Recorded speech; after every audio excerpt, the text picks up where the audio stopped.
Madame, Monsieur, bonsoir. Labari soir dans une présentation de Arieta Sala, les titres. Le personnel du ministère de la Santé publique a présenté hier au ministre leurs vœux de l'année 2015.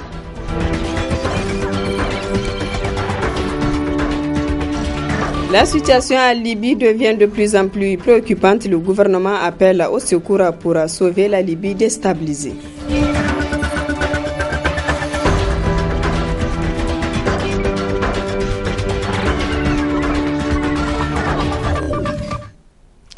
Mesdames, Messieurs, une fois de plus, bonsoir. Après leur interdiction de voyager, Madame Hamma Hadiza et Moussa Hayatou étaient devant les juges hier lundi. Ils sont accusés de rébellion. Leur procès interviendra le 16 janvier prochain. L'ancien président de l'Assemblée nationale, Hamma Amadou, a réagi ce mardi sur les antennes de RFI. On l'écoute. Je ne suis pas du tout surpris parce que c'est la manifestation évidente de l'acharnement dont je suis l'objet. Comme je suis absent, on fait peser sur mon épouse les maux qu'on aurait pu me faire subir si j'étais moi-même au Niger. Le ministre de l'Intérieur caressant l'idée d'avoir un jour la possibilité de me menotter, de me mettre dans un véhicule 4x4 ouvert et de me promener dans toute la ville de Niamey. Donc pour le moment, ne pouvant pas me traiter de cette manière, il s'acharne sur mon épouse. Alors elle a été relâchée, mais votre épouse est accusée de supposition d'enfant, c'est-à-dire de s'être attribuée la maternité de 2 enfants qu'elle n'aurait pas mis au monde. Cette accusation est-elle fondée ou non ? En ce qui me concerne, elle n'est pas du tout fondée, je l'ai dit et répété à maintes reprises. Et l'instruction judiciaire qui en a été faite n'a apporté aucune preuve sur cette accusation fantaisiste. Mais je l'ai dit, le dossier est purement politique. Il faut une condamnation qui va me disqualifier en tant que candidat aux élections. Alors vous dites qu'il n'y a pas de preuves, mais il y a tout de même un procès qui s'est ouvert vendredi dernier avec une ordonnance de renvoi à la fois contre votre époux, vous et contre une vingtaine d'autres personnes. Tout à fait. Mais par exemple, quand on accuse ma femme d'avoir été au Nigeria acheter des bébés, mais ce qui serait bon en l'affirmant, c'est de dire tel jour, à telle heure, vous avez été dans cette prétendue usine à bébés et qu'il y a telle femme qui vous a accueilli, voilà les heures, voilà les documents qui l'attestent. Est-ce que ces pièces existent ? Nulle part on a établi de lien entre ma femme et cette prétendue usine à bébés. Votre épouse n'est pas la seule femme accusée. D'autres femmes sont accusées d'être allées dans ces usines à bébés. Je connais que le cas de ma femme. C'est des cas différents. Vous reconnaissez qu'il y a bien d'autres femmes qui ont fréquenté ces usines à bébés? Je peux dire que je reconnais puisque je ne sais pas. Moi, je dirais simplement, puisque je sais qu'on m'accuse à tort, je considère qu'on les accuse également à tort. Il y a une vingtaine de personnes au total qui sont accusées. Vous parlez de complot. Est-ce que vous pensez que la justice de Niamey a mis en accusation un ministre de l'Agriculture et son épouse, un officier supérieur et son épouse, seul but de vous atteindre, vous et votre épouse? Je dirais que ce n'est pas la justice qui est en train de me poursuivre, c'est le gouvernement. Mais pour donner une apparence de neutralité à la chose, on a pris à droite et à gauche, mais le fait est là. La preuve, c'est que avec l'arrêt de mise en liberté provisoire, tous les gens concernés vont et viennent. Ils vont dans leur village. Le ministre d'État Labo a été à Maradi sans aucun problème. Le ministre de l'Agriculture qui est actuellement poursuivi comme votre épouse et vous-même. Voilà. Mais dès que ma femme s'est présentée pour dire qu'elle va rendre visite à son père à Tawa, automatiquement, on a déclenché toute une procédure contre elle. Et on l'accuse de rébellion par voie de fait. Une infraction qui, pour le moment, n'existe pas dans le code pénal nigérien. Du côté du pouvoir, le ministre des Affaires étrangères, Mohamed Bazoum, dit que si votre femme veut mettre fin à toute cette procédure, eh bien, c'est très simple. Il suffit qu'elle se soumette à un test ADN et si ce test est positif, elle sera immédiatement disculpée. S'il vous plaît, monsieur Mohamed Bazoum, il devrait savoir que le principe de présomption d'innocence est la règle. Celui qui accuse doit apporter forcément la preuve des accusations portées.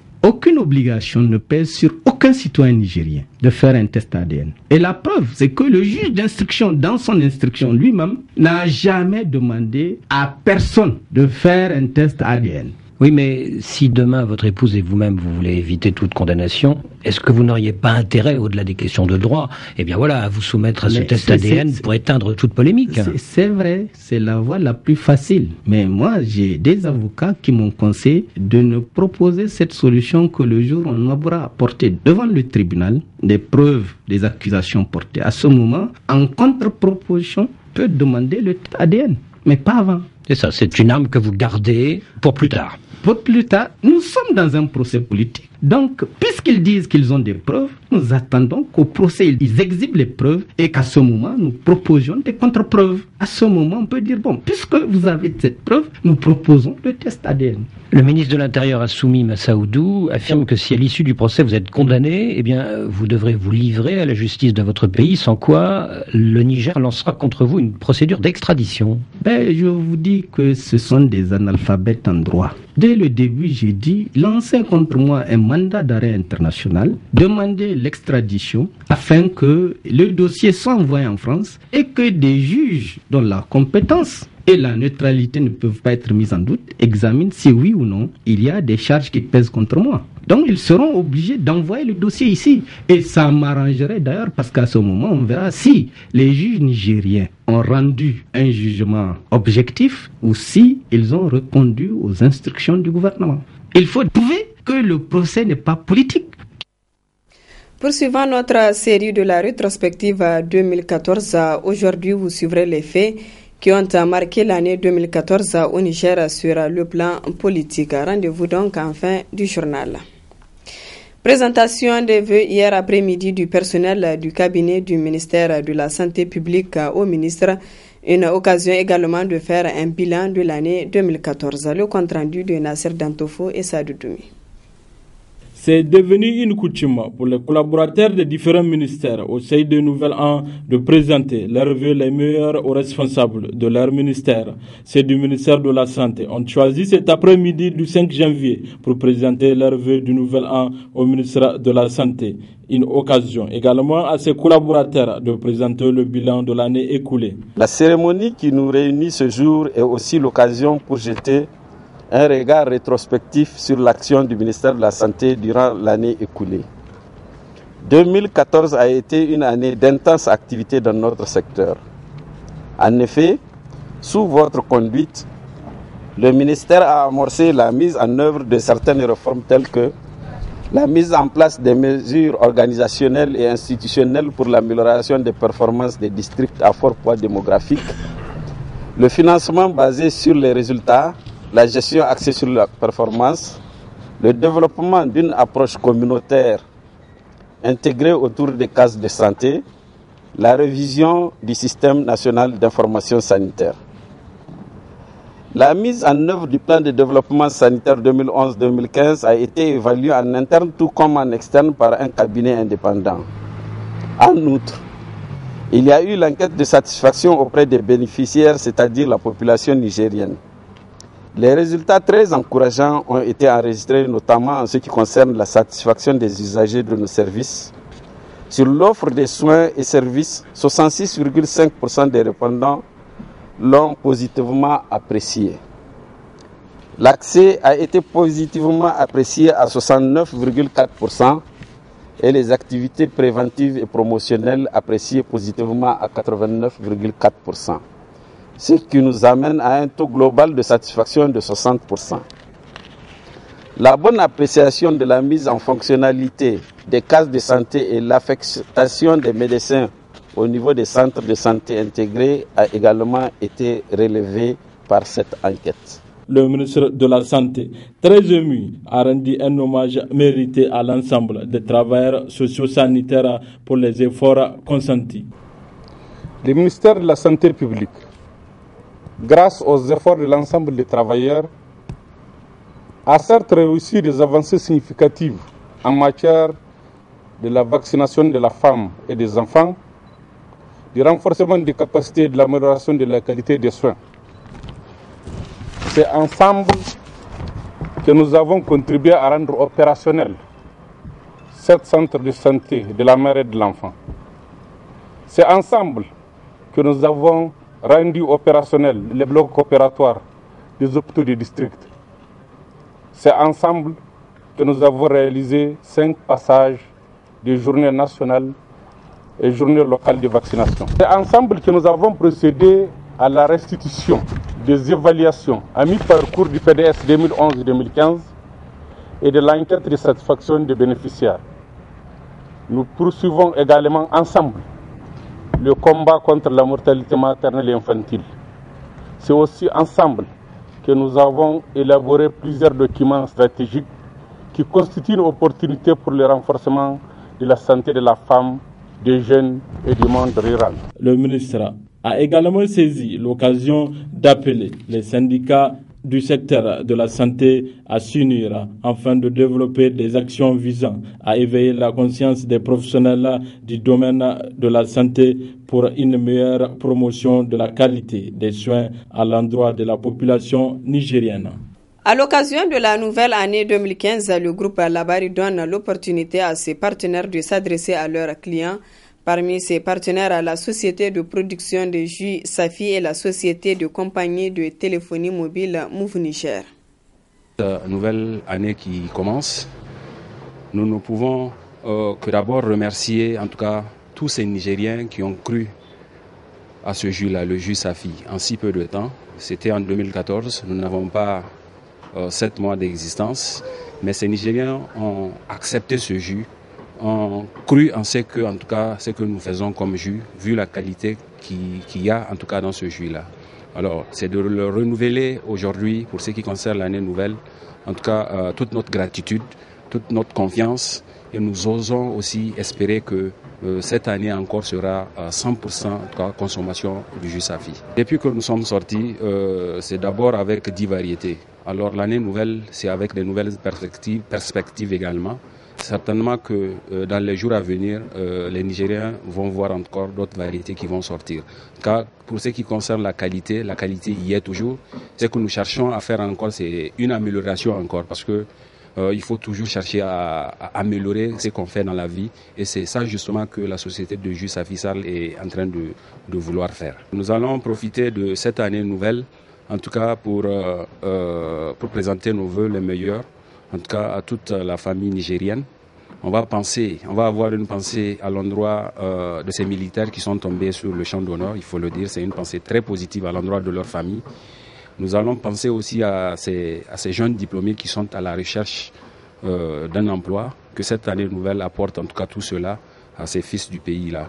Nous allons aussi avoir une pensée positive à l'endroit de ces pays africains-là qui sont en guerre, de ces pays également dans le monde partout où il y a la guerre. Souhaitons en tout cas que cette année 2015 apporte en tout cas toute la paix dans le monde entier, que l'année nouvelle apporte la consécration, qu'elle apporte en tout cas tous les bonheurs du monde. Et nous osons surtout espérer que l'année 2015 sera, comme je le disais tantôt, 100% consommation jus Safi. Pour l'année 2015, au nom du directeur général de Move Niger, M. Mohamed Bader, et au nom de l'ensemble du personnel de Move Niger, nous voudrions dire bonne année 2015 à l'ensemble de la population nigérienne. Cette valeureuse population qui nous a fait confiance, on va dire depuis 12 ans maintenant, et population qui marque notre clientèle et qui nous fait confiance. Nous voulons lui dire déjà bonne année. Nos clients et la population nigérienne nous connaissent sur le marché et elles trouvent que nous sommes dynamiques, nous sommes une entreprise innovante et nous faisons notre bonhomme de chemin sur ce marché nigérien qui est très concurrentiel. C'est sûr qu'en 2014, elle a pu noter que nous avons offert un tarif agressif tout au long de l'année. Nous avons continué avec des promotions aussi agressives et beaucoup de produits qui leur ont été offerts. Nous allons continuer en 2015, nous allons continuer à présenter des surprises, nous allons continuer à satisfaire cette population et participer à la croissance de l'économie du pays.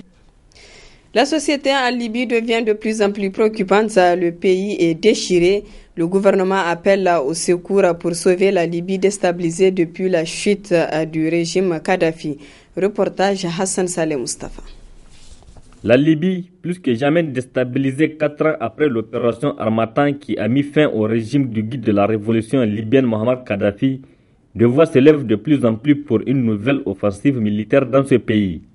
Le président français François Hollande a appelé la communauté internationale à prendre ses responsabilités face à ce qu'il qualifie de chaos. C'est à la communauté internationale de prendre ses responsabilités. Et pour l'instant, elle doit faire en sorte qu'il puisse y avoir un dialogue politique, il n'est même pas installé, et deuxièmement, que l'ordre puisse être rétabli. Donc c'est maintenant à l'ONU de savoir ce que la communauté internationale participerait. S'il y a un mandat clair, s'il y avait une organisation qui puisse être définie et des conditions politiques, nous n'en sommes pas là. Comme on sait que au sud de la Libye, il y a maintenant des foyers terroristes très importants. Les mêmes qui d'ailleurs étaient au Mali, les mêmes qui peuvent se retrouver au Nigeria ou ailleurs. C'est un refuge. Nous avons installé une base, et je vais vous en faire ici la confidence, si on peut la faire à la radio, mais c'est peut-être qu'ils peuvent nous écouter.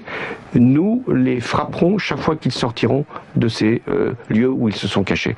Au vu de la détérioration de la situation, le gouvernement libyen demande l'aide de la communauté internationale pour combattre les milices.